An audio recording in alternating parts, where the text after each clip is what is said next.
Good afternoon, everybody. Thanks for making the trip on a different day, obviously with a short week. Appreciate everybody coming over from, I'm sure a lot of you were at Zim's press conference, so now you're over here. So thanks for doing that. I know it's kind of been a busy day for you. Onward and upward. That's what we're doing. So we're moving forward on to Indiana, short week. We were able to cover the Nebraska game, see what we did well, see what we didn't do well, get with our players, and solidify and look at a lot of the issues that we have, of why we have those things, and get them corrected. This week's a little bit different, the way we practice, just because it is a short week, based on how we came out of the game, just with injury-wise. It just affects a lot of the things we do in practice, but we'll handle it really well and make sure come Friday our guys are ready to go and they're fast and ready to go. So Indiana's a really good football team. They've played a lot of people really close. They've got a lot of speed on offense. Their quarterback's really accurate. He's a runner. He's a thrower. He's a dynamic player on the defensive side of the ball. You look at, they play a ton of players. I mean, up front, they could play as many as 15 defensive linemen as they continue to rotate guys in. They play extremely hard, well coached. Coach Allen does a great job with the defense. Offensive side of the ball, got a tremendous wide receiver. Offensive lines played with each other, I think, the last 3 years collectively, played a lot of football together. Running backs big, strong, physical, and they do a great job in special teams. So, again, another challenge for our football team. Looking forward to it. Friday night, under the lights, TCF Bank Stadium. Should be really exciting. So, with that, open it for questions that you have. What's the update on Zach's health and the chances that he plays Friday?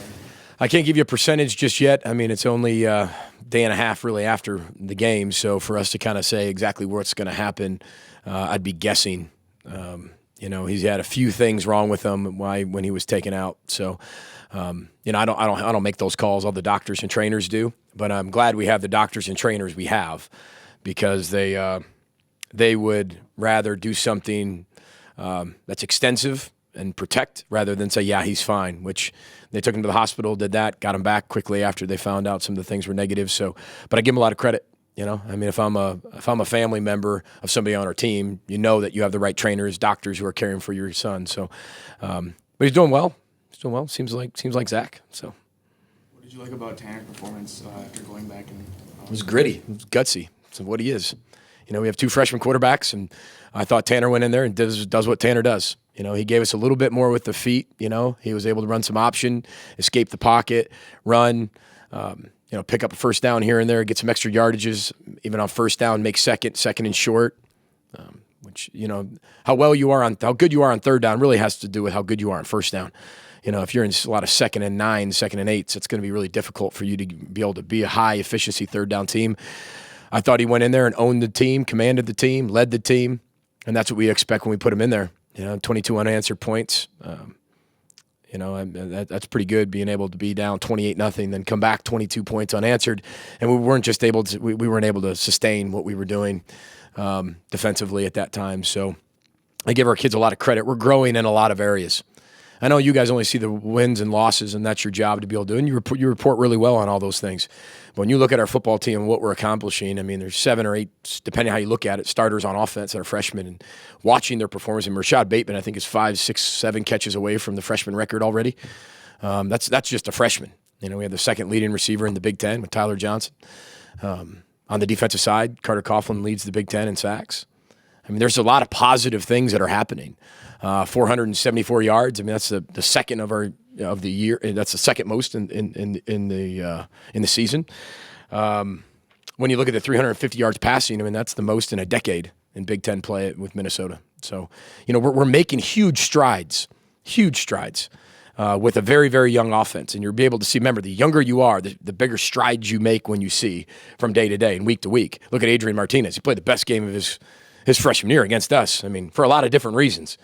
But it was only a matter of time, as I told you. That guy's going to break out. I mean, you're talking about one of the possible Heisman Trophy winners, and I will say that because he's that talented. Up close, he's even better on film. You saw each week, he's just getting better and better and better and better and better. And his margin to get better is really big because he's such a young player. And so, I'm proud of the progress we're making in a lot of areas. Defensively, we missed 18 tackles. Everybody wants to talk about you remember I talked about 3 things. There's a schematic part, there's a coaching part, and there's a personnel part. Those are 3 columns that I always look at no matter what, all sides of the ball. when you look at schematics, I mean, we're in positions to make a ton of plays. We don't make plays. We don't make tackles. And, we've done a lot of things as a head coach on my way is be able to sit there and say, okay, why do I say everything's my fault? Because I'm responsible for everything in the program. But when you're sitting there saying, okay, we got to stop number 2, your entire game plan is around number 2. Well, sometimes when it's just around number 2, it stresses some of the things that you might not necessarily be really good at. But you have to do that to at least have a chance to stop them. Teams are smart.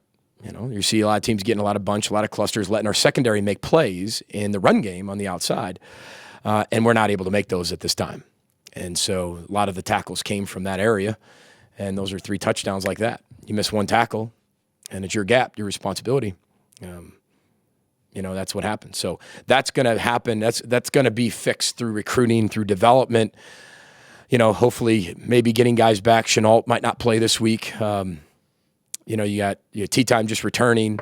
You still have Antoine Winfield Jr. out for the season. And I told you all the beginning of the year, depending on how healthy our secondary stays, depends on, I think, really the strength of our defense. I think that was what I said at the beginning. I like our front 7. We've stopped the run with our front 7. But again, people are really smart. They're just not going to have your front 7 stop them. That's where you see a lot of clusters, a lot of bunches, things like that, forcing our secondary guys to be in the run game. We haven't been able to execute with that. So again, that's being addressed through development. That's being addressed by other guys playing. That's going to be addressed highly. It has been with Jordan Howden and Terrell Smith, but it's also going to be a huge emphasis in 2019 recruiting as we finish up the class. We know that. So, but again, that's part of the process. That's what you know when you walk in. That's what you know you have to fix. And we knew offensive line we got here and defensive backs were going to be things we really had to really fix and develop as we continue to go forward. So people are smart, not giving anybody hints or secrets about our defense. That's what they're doing. As an offensive coach, you look at how the defense is, what you can exploit, what weaknesses can you exploit. And a defensive coach, you look at how can you hide your weaknesses. So, is it some experienced guys though? I mean, whether it's Durr, Chenault, Huff, experienced guys in that secondary that are missing plays, missing tackles? Well, Chenault didn't play the whole game, right? He got hurt early and he didn't play. Yeah, and so now all of a sudden, just Saturday. I mean, looking at the totality of the year. Well, when you lose your best player, right, and everything is designed around your best player, right? And number 11, right? When you lose him and you have some experience, but everything else around that, remember, we play 5-6 DBs. We can't play 5-6 DBs right now. We're playing majority in base because we don't have enough defensive backs. And so when you start to get into that part, yes, we're talking about maybe they're not freshmen, but they're very youthful, inexperienced players, some of them, right? And so whether you're talking youth or inexperience, like I said before, coming into the year, they're almost hand in hand. And this is still, for some of those guys, remember, 50-some% are freshmen. So this might be year 2 with us being here. But the majority of our offense, it's their first year playing in that system, right? So when you start to look at all that, those aren't excuses, those are facts. And we have to be better. We have to continue to find ways as coaches to be able to put our players in the best position to be successful, and we will. But again, as we're doing it, and part of it, like I said, that is my responsibility. You're putting a Band-Aid over thing. You're robbing Peter to pay Paul to stop something, but then you're going to be short in a different area. So you're fixing problems that create problems, and you just hope they don't be able to find that out quickly. And they're a very good coaching staff, and we'll continue to make them better. And that's part of that development that we talked about. This is a process. Any change in Shannon Brooks' status this week? As of right now, no change. He is practicing, but it's still evolving. I wish I had a better answer for you, Randy. I really do. It's evolving. Could Seth Green play quarterback? Could he, if you had to, is he at a point where you'd be comfortable with him playing quarterback? Yeah. Well, if we got to that point, yes. I mean, I don't think that's a secret just based on, what we do with him in the Wildcat. And if we ever got in a position where we didn't have 2 quarterbacks, Seth Green, he would be the emergency quarterback at that position. I think we'd scale some things down because he's not in that room anymore. He's with the wideouts. He has a portion of the week that he's with Coach Shiraka doing his Wildcat work, plus doing his wideout work with Coach Simon, which they kind of implement both into the running game as well. So I've been very, very pleased with the amount of work he's been able to give us. And there's 2 plays. There's 2 4th downs, 1 to 4th and 2 we don't get with a lack of communication. Our tight end goes the wrong way, and we get hit from the unblocked guy coming off the edge. There's no chance we have it. We run the same play on the 4th and 1 again, and we get 8 yards. because we block it correctly. So, again, it's that communication, it's that over communicating, it's being able to master something and know no matter what we're going to get that done. But Seth Green, I think he's playing at a high level. He caught that pass down there. He's running the ball. He's throwing the ball. I mean, thank goodness we have him. And like I said, he could be the third quarterback right now sitting there. And that was our whole conversation. Do you want to get on the field or do you want to sit there? And that's why I always tell our players we're going to have very honest conversations. You might not like what I say initially, but let's talk about after what I say. And that was a perfect example of Seth Green. I mean, he's been one of our most valuable players on offense, and he could be sitting on the bench right now. Remember, finding creative ways to generate offense. You've played a lot of off coverage in recent weeks. What's the thought process there? Limit big plays. Remember, you have to have the ability as a head coach to say, okay, they can do that. And they can do that for 60 minutes against those receivers. And we've proven at times that we can, and we've proven at times we can't. And when you get in a position, you want to keep everything in front of you. And then we do go man coverage. Again, at times, like we saw in the run game, it comes down to one guy. That one guy misses a tackle, whoever that is, and it's a 60-yard touchdown. So, especially when you're in bump and run. So, we have to mix it up. Like I said, we've got to continue to develop the defensive backs we have in this program and continue to recruit at a very high level and to bring them here to be able to play. Can you explain a little bit with the quarterbacks in the run game? Was Zach giving it more because that's the read, and Tanner was keeping it more because of the read, or were there different design things? Andy, that's a great question. Zach Anisted's incredibly tough. The kid's been playing on an injured foot since game 2, and I mean badly injured. The kid wants to play. They allow him to play. He can play. He's just limited. And when you saw him against Fresno State, he's all over the place. He's making scrambles and makes one of the plays of the year, and then all of a sudden you hurt your ankle to a severe part, 2 different types of injuries. I can take some time to get healed. And when Tanner got in there, it opened up a little bit more. You can see what we're missing with that. So it just depends. Zach's got to be able to heal up. The guy's battled for 7 games as a true freshman, and he's taken a beating. But he's also made incredible plays. He's led our football team. He's a tough young man. Both players are tough. And when you have a tough quarterback, you can have a tough team. And when you got 2 tough young quarterbacks, that's even better. As you start moving forward on the offensive side. But what I do like offensively is you looked across the board. Demetrius Douglas makes unbelievable plays, kicking game and offense, scores his first touchdown. Chris Altman-Bell, again, has a really good game. You're looking at Ty Johnson, 184 yards. That's the most since Eric Decker, right? You're talking we're becoming, and you're all seeing what it is. And I respect everything that you all say and think because I understand that. But I know where we're going. And it's really exciting to coach this football team because as an educator and teacher, I know where we're going. We might not be there right now. We might not be there today where what everybody wants us to be today. But we will be there eventually. But I can see it. And you can see bits and pieces of it. But when we talk about youth on offense, that just means inconsistency. And that's why we talked about being mature. What you have to do is got to be what you want to do. And that's all about consistency, getting to know yourself, getting to know yourself in that environment. One thing I love about those young players, 92,000 people, that did not affect anybody on that field. And that's what I'm looking for as a head coach when you got 35 young people, freshmen on your team. Because once you lose let's say you lose a Coughlin or a Kamal, those are all freshmen right behind there. And so, you're playing these guys, 70, 80, 90 snaps a game, practicing them, and you're getting these other people ready. These other people behind them aren't ready. They're true freshmen, but they're going to have to play. And that's kind of some of the positions that we're in. But defensively, just because we're not, there are 4 freshmen that played defensively this past game. But there's also a lot of people, this is still only their 7th game they've played. They might not be a freshman, this is their first year playing. So it's up to the Cashmans and the Coughlins and the Kamals and the Thomas Barbers to really anchor that defense. And I think they're playing at a high level. We got to get everybody else around them to play at that level faster than when they probably should be. And that's the challenge we have. Go What do ahead. you make of the Friday night games, and how much does it impact your guys' preparation during the week? Well, I'm used to it as a head coach. I mean, I played in Maction, so it was like Monday, Tuesday, Wednesday, Thursday, back to a Wednesday, 4-day rest, 9-day rest. So, and that was fun. I mean, as of the 5th game of the year, you were midweek all the time on a different day. Short weeks, long weeks. So it hasn't affected us at all. I think we have a really good plan based on all the data we have of what we've done in the past and what we've done and what we've accomplished and what is the best for the student athlete, academically, athletically, socially, spiritually. Because remember, these guys have a short week in football, but they're still going to school. Most of our guys, when we go travel to our hotel on Thursday night, they're in class all night. Then they get over to the hotel. So there's all those different challenges you look at. But again, everything is proactive. Here's what it looks like. Here's what we're doing. Here's why we're doing it. So everybody knows and there's no surprises. Concern you at all that it kind of horns in on high school football on Fridays? Well, I think for attendance, absolutely.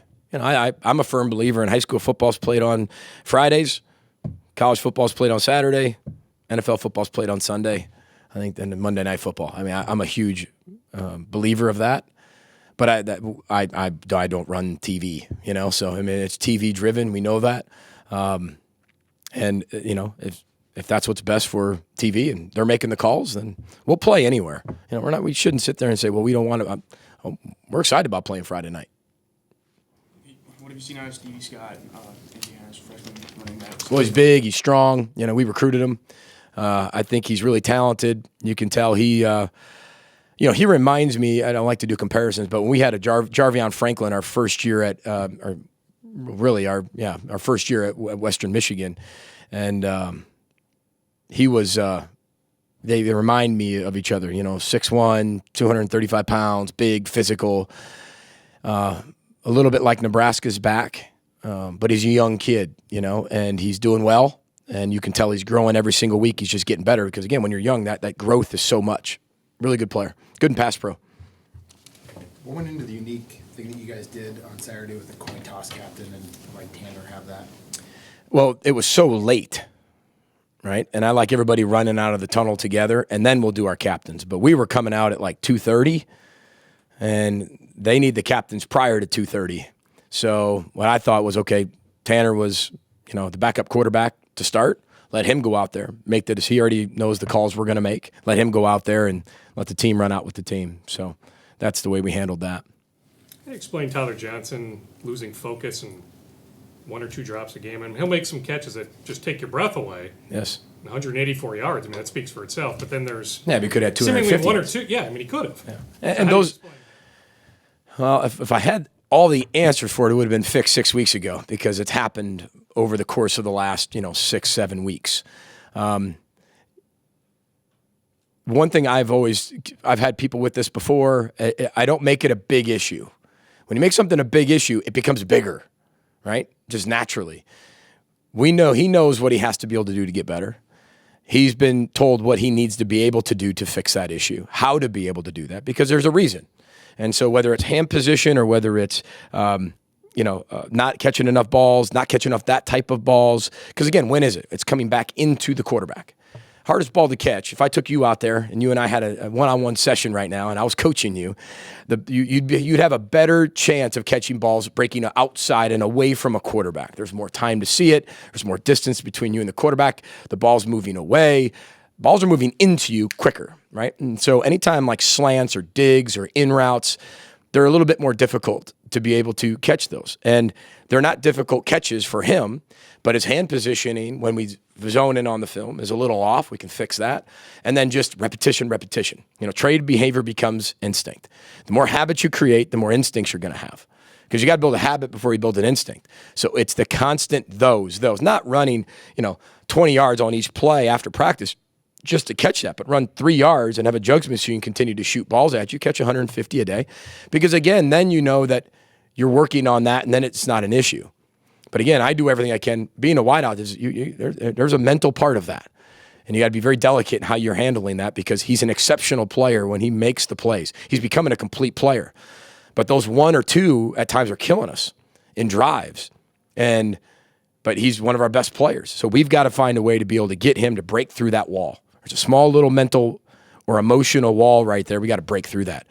But it's not like it's, every third play. It's usually once a game, and it's usually around the right position and the same position and breaking in. And so we have talked about it at length, taught about it at length, and now he's repping it at length. So hopefully that continues to come down. Do we have one more for Coach? Since Winfield's gone down, opposing offensive coordinators seemingly have been picking on that safety who's been replacing him. How do you go about fixing that with 5 games remaining? Well, that's a great question. What we have to be able to do is, one, personnel, right? We've got to find a way. We can go a few different routes here, right? As we continue to go, I mean, Jordan Howden, our freshman, has got to play. But again, you're playing a true freshman who's had some ups and downs this year. Maryland wasn't exactly the greatest game for the young man, and he's got to bounce back from that mentally. He hasn't been in the weight room. You can see the strength difference between the running back from Nebraska and our guys tackling those guys. He'll be a different player next year, but we need him now to do that. What we have to be able to do is protect that. And like I said, what we were doing was we're fixing problems to create a problem. Well, let's stop fixing problems. Let's be us, right? Let's make people earn it. And let's stop saying, okay, we got to take away this, and this. Let's play our style of defense that we know how to play before we've got into, okay, well, this guy went down and that guy went down. Now we got to protect this guy because he's not ready. Ready or not, here we come. I mean, it's like Red Rover, and we're going. Red Rover and Rover send Jordan Howden over. Whether you're ready or not, we're sending you over. And our coaches will get him ready. And then if he fails, he'll grow. And if he succeeds, he'll grow. And this is the only chance we have to make people better is by experience. Because come next year, they're going to have to be ready to play at a very, very high level. And that's not to say this year they don't have to be, but,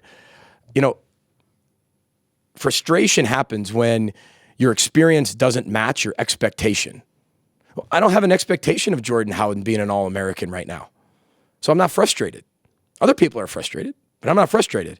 He is who he is right now, and that's the best he can give us as an example. There's other people in the secondary that's their expectation because that's where they are right now. I don't have unrealistic expectations of people who can or cannot do something. And when your experience that you're having, like we're having, doesn't match that expectation that everyone else has, that's when everybody gets up in arms and they're frustrated about it, which that's not how coaches work. Coaches work in day to day. How is he better today than he was yesterday? Because over the long haul, he's going to be a very special player. But it's very hard to be able to sit there and say, okay, you get to learn under number 11. Oh, wait, no, you don't. Now you got to start. Because behind that, there wasn't like we had, we're 12 deep back there for many different reasons. So when you look at that, we have to make sure that we play our style of defense, keep a cap to the defense as much as possible, keep everything in front of us. And then when they come in front of us, we got to tackle it. Because there have been plenty of opportunities we've had that, and we just haven't made the tackle in the back end. So, 18 missed tackles. That's our most all year. That's why you get 53 points. It wasn't like people were like just running scot-free. The last play was the one that, again, freshman bit up, and the guy went right behind him. But again, he hasn't seen that before. Now he's going to understand a little bit more about how to be able to do that. I was such a horrible player my freshman year. Well, I was really good my junior and senior year. But I was horrible my freshman year. And we're expecting so much out of these young kids. Or, again, let me restate that, or first-year experience players that we're having. Because it's not just youth as youthful people. I've said youth and inexperience all year. Whether you want to call it the youngest team or one of the most inexperienced team, they go hand in hand. You can be the youngest team in America, but you can have a ton of experience. And and your ton of experience is everywhere. And your youth is right behind everybody deep. We're not in that position. We're youthful and inexperienced at a lot of positions. Not an excuse, those are facts. We got to get it done. The expectation is to get it done. We did not get it done. And again, that's why it falls on me, because I make the decisions to be able to build the program the way I want to build it. But this is the way that I feel the University of Minnesota has to be built. And those are decisions I get to make. But I feel like this is the way and what we need to be able to do by throwing some of these guys into the fire. But I think everybody's going to be really, really excited a few years from now, and I think the conversations will be different. And I just want to make sure you all know, I appreciate every single one of your opinions. I read them, I look at them. I'm not one of those coaches say, I don't want to look at it. I appreciate everybody's opinion. And the reason why I appreciate everybody's opinion is because you actually care. You care enough to want it to maybe one day be good. But again, when you look at frustration, when your experience doesn't match your expectation, but your expectations have to be realistic based on what is there. And I can't do that, or I'll lose a football team if you say, well, you should be this and you're not. we need to be better than we were yesterday. And we need to change our best on a daily basis. So, again, this is a relationship. I appreciate everybody's opinion. And you are right. You're right. We got to be better. And that's my job to get this team better. And that's what we're going to do today at practice.